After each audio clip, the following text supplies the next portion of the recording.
بسم اللہ الرحمن الرحیم۔ السلام علیکم۔ اگر آپ کو بے خوابی کی شکایت ہو تو کیلے کے اوپر زیرہ لگا کر کھائیں، رات کو نیند گہری آئے گی۔ پانی میں گلیسرین ملا کر غسل کرنے سے خشک خارش ختم ہو جاتی ہے۔ مولی کے بیج لیں، ان کو پیس کر ادرک کے پانی میں ملائیں اور منہ پر لیپ کریں۔ انشاءاللہ تعالی بہت جلد لقوہ ختم ہو جائے گا۔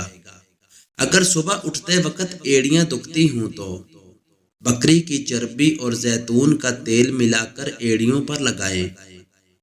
ادرک، کیلا اور سلاد کھانے سے تیزابیت دور ہوتی ہے۔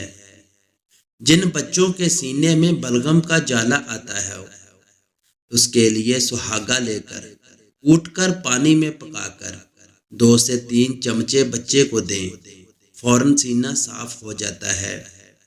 گردے کا درد، دل کی کمزوری، نبض اور جگر کی خرابی میں تمام غذائیں ترک کر کے 40 روز تک آم کا رس استعمال کریں، ساری بیماریاں ختم ہو جائیں گی۔ کچے سیب پر گرم شہد لگا کر کھانے سے دماغ تیز ہوتا ہے۔ تیز میٹھا کھانے سے انسان بہرا ہو جاتا ہے۔ جس انسان کو زیادہ تر زکام رہتا ہو اسے بھولنے کی بیماری لگ جاتی ہے۔ کپڑے پر نیم گرم دودھ لگا کر آنکھوں پر مساج کرنے سے نیند جلدی آ جاتی ہے۔ مہینے میں 1 بار گاجر کا مربع یا رس پیتے رہنے سے جسم سے زہریلے مادے خارج ہوتے رہتے ہیں۔ جب پسینہ آئے تو گرم پانی پی لیا کرو، زندگی بھر تمہارے پھیپھڑے خراب نہیں ہوں گے۔ گھر میں چمگادڑ کو نہ آنے دو ورنہ دن بدن تمہاری نظر کمزور ہوتی جائے گی۔ دودھ پینے سے پہلے 1 گھونٹ نمکین پانی پی لو، جگر خون بنانا شروع کر دے گا۔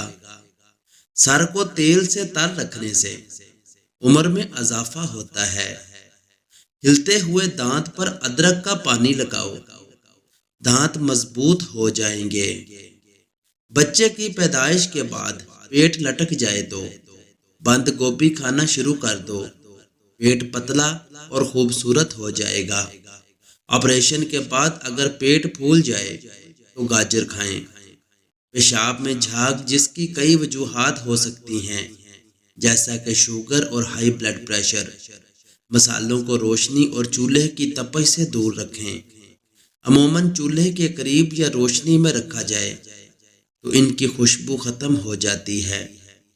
کیک پر اچھی تہ لانے کے لیے کیک کو بیک کرنے سے پہلے اس پر 1 چائے کا چمچہ پسی ہوئی چینی چھڑک دیں تو کیک کے اوپر بہت خوبصورت اور اچھی سی تہ آ جائے گی۔ انار کو اس کے اندرونی چھلکے سمیت کھاؤ کیونکہ یہ معدے کو صاف کرتا ہے۔ اگر جسم سے بدبو آتی ہو تو پھٹکڑی لے کر پانی میں ملا کر اس پانی سے غسل کر لیں، انشاءاللہ جسم سے بدبو آنا ختم ہو جائے گی۔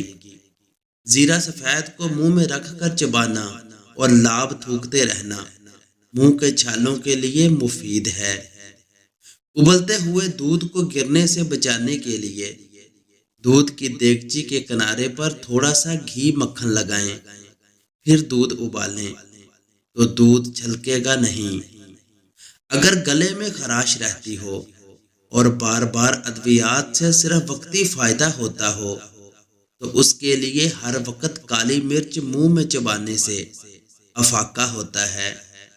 پانی میں 1 چٹکی جائفل اور شہد ملا کر بچے کو چٹانے سے زکام رک جاتا ہے۔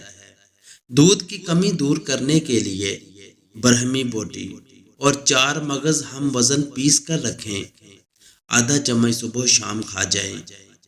اگر بچہ کمزور اور بے وقوف پیدا ہوتا ہے تو خود بھی ستو پیو اور اپنی بیوی کو بھی پلاؤ، اس سے گوشت بنتا ہے اور ہڈی مضبوط ہوتی ہے۔